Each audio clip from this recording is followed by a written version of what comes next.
Meski orang ini ahli ibadah, ahli zikir, bahkan ahli puasa, dan juga ahli tahajud, akan tetapi kalau melakukan perbuatan ini, ibadahnya tidak akan diterima oleh Allah Subhanahu wa Ta'ala.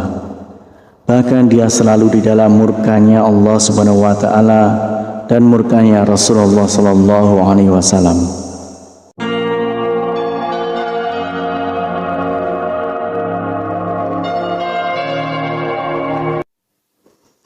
Bismillahirrahmanirrahim. Assalamualaikum warahmatullahi wabarakatuh. Syukur alhamdulillah kita bisa berjumpa lagi di channel ini. Salawat dan salam semoga selalu tercurahkan kepada junjungan kita Nabi besar Muhammad sallallahu alaihi wasallam. Allahumma shalli ala sayyidina Muhammad wa ala ali sayyidina Muhammad. Saudaraku seiman yang dirahmati Allah, banyak maksiat yang dilakukan oleh manusia, namun tidak disadari perbuatan itu dapat meruntuhkan semua ibadah dan dapat tertolak semua ibadahnya kepada Allah Subhanahu wa Ta'ala. Meski orang ini ahli ibadah, ahli zikir, bahkan ahli puasa, dan juga ahli tahajud, akan tetapi kalau melakukan perbuatan ini, ibadahnya tidak akan diterima oleh Allah Subhanahu wa Ta'ala. Bahkan dia selalu di dalam murkanya Allah Subhanahu wa Ta'ala dan murkanya Rasulullah Sallallahu Alaihi Wasallam. Dulu ada seorang lelaki bernama Alqamah, seorang yang rajin dalam masalah ibadah, sholat, puasa, dan sedekah. Namun suatu waktu jatuh sakit yang teramat parah, tepatnya dalam keadaan sakaratul maut.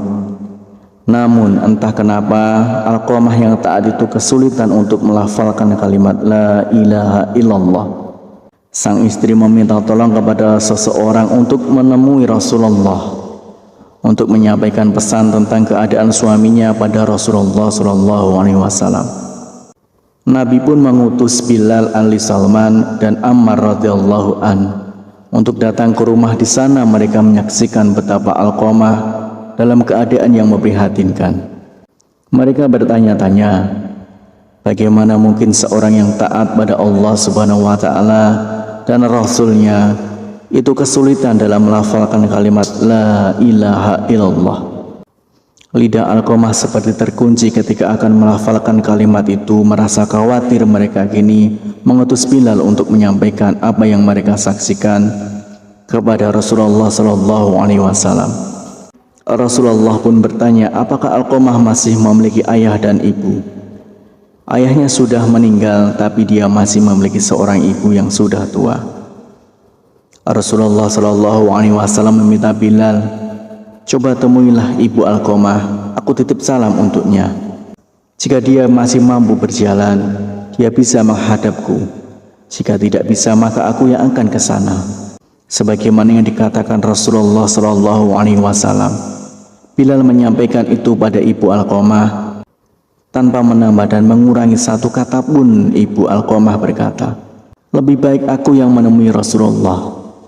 Meski sedikit bertahti-tahti dengan tongkat sebagai penyangga, ibu Alqamah menemui Rasulullah. Dia mengeluhkan salam dan langsung disambut Rasulullah Sallallahu Alaihi Wasallam. Rasulullah bertanya, jadi bisakah ibu menceritakan bagaimana keadaan Alqamah yang sebenarnya? Kenapa dia nampak kesulitan melafalkan kalimat la ilaha illallah?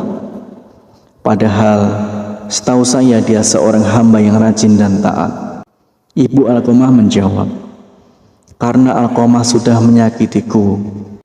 Dia lebih mengutamakan istri daripada ibunya. Dia benar-benar menentangku demi menuruti keinginan istrinya. Rasulullah pun mengangguk-anggukkan kepala, tanda mengerti bahwa yang mengunci lidah Alqamah hingga tidak bisa melafalkan kalimat la ilaha illallah adalah karena murka dari ibunya sendiri. Kemudian Rasulullah Sallallahu Alaihi Wasallam memanggil Bilal, menyuruh Bilal untuk mengumpulkan kayu sebanyak-banyaknya untuk membakar tubuh Alqamah. Ya Rasulullah, kenapa engkau mau membakar putraku di depan mataku? Bagaimana perasaanku nanti? Tanya ibu Alqamah sedih. Ya, bagaimanapun seorang ibu, mana bisa melihat putranya dibakar di depan mataku sendiri.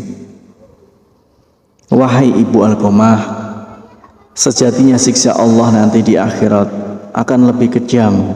Segala amal yang dilakukan selama ini tidak dapat diterima oleh Allah karena terhalang akan siksamu. Kebajikan yang dilakukan jadi tidak berguna dan tidak bisa membantu selamat dari api neraka. Rasulullah SAW menjelaskan, jika engkau ingin putramu selamat dari api neraka, kau harus merelakan apa yang telah aku lakukan. Baiklah ya Rasulullah, aku akan memaafkannya.